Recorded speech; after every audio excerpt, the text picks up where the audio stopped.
Hello friends, welcome to my YouTube channel Plants, Pots and Bonsai. I am Pranav here.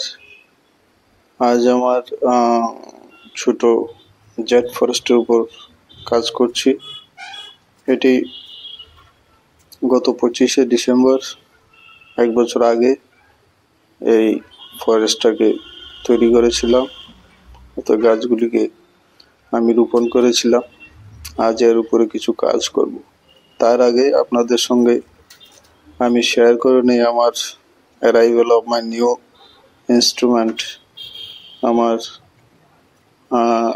Pruning caesar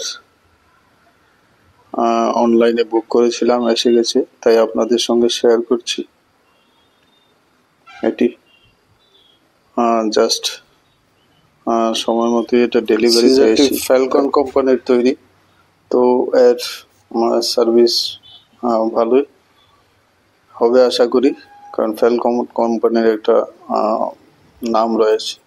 যাই হোক, আজ আমি এই jet ফরেস্টের উপরের টপ সয়েলটাকে পাল্টিয়ে এতে সার প্রয়োগ করব।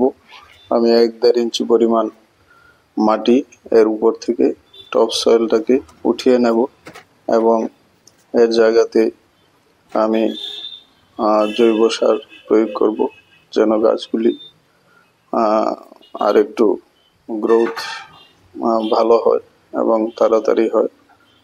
এমনিতে গাছগুলিতে পাতা খুব কম মনে হচ্ছে, তো গ্রোথটা যেন একটু থেমে গেছে, তাই এর উপরের মাটিটা পাল্টে নিচ্ছি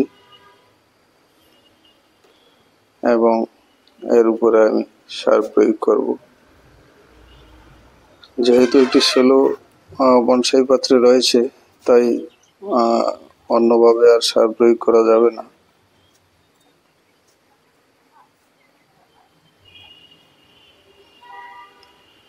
আমি 1-1.5 ইঞ্চি পরিমাণ মাটি করে টপ থেকে সরিয়ে নিচ্ছি। তারপর এতে আমার তৈরি গোবর সার দিয়ে তৈরি সার এতে প্রয়োগ করে দেব, যাতে এর মধ্যে নাইট্রোজেনের পরিমাণটা একটু বেশি থাকে, তাহলে গাছের ডালপালাগুলি আরো বেশি বেশি বেরোবে।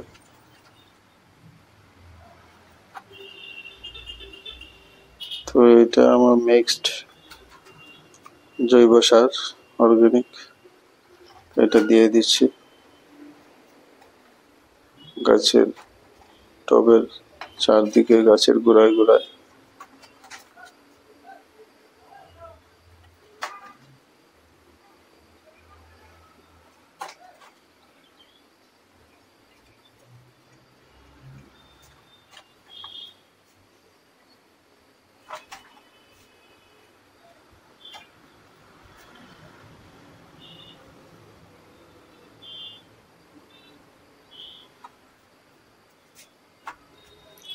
তো এইভাবে আমি সার প্রয়োগ করে নিলাম এবং একটু চেপে চেপে বসিয়ে দিলাম টবের মধ্যে, যেন জল প্রয়োগ করলে বেরিয়ে না যায়।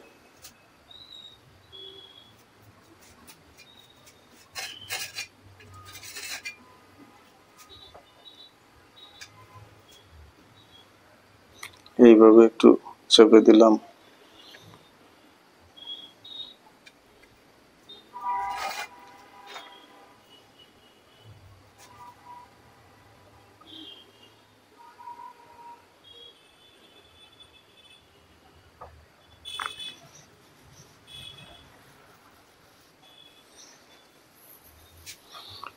এখন স্প্রে বোতল দিয়ে একটু জল দিয়ে দেব। তার আগে আমি ছোটখাটো কিছু ব্রাঞ্চ উপরের দিকে খাড়া উঠে যাচ্ছে যে ব্রাঞ্চগুলি, সেগুলিকে একটু প্রুনিং করে নিচ্ছি আমার নতুন প্রুনিং সিজার দিয়ে। এটাই প্রথম ব্যবহার করছি।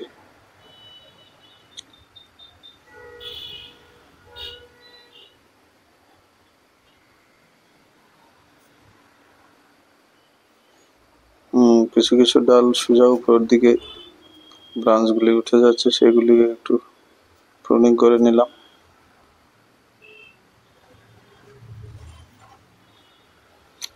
আশা করি ভিডিওটি আপনাদের ভালো লাগবে। ভালো লাগলে লাইক, শেয়ার এবং কমেন্টস করতে ভুলবেন না।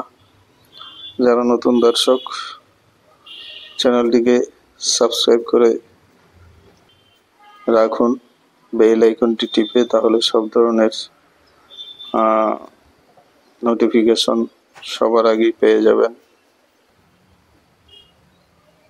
এখন আমি স্প্রে বোতলের সাহায্যে জল দিয়ে দিচ্ছি, কারণ সার প্রয়োগ করলেই গাছে জল দিতে হয়।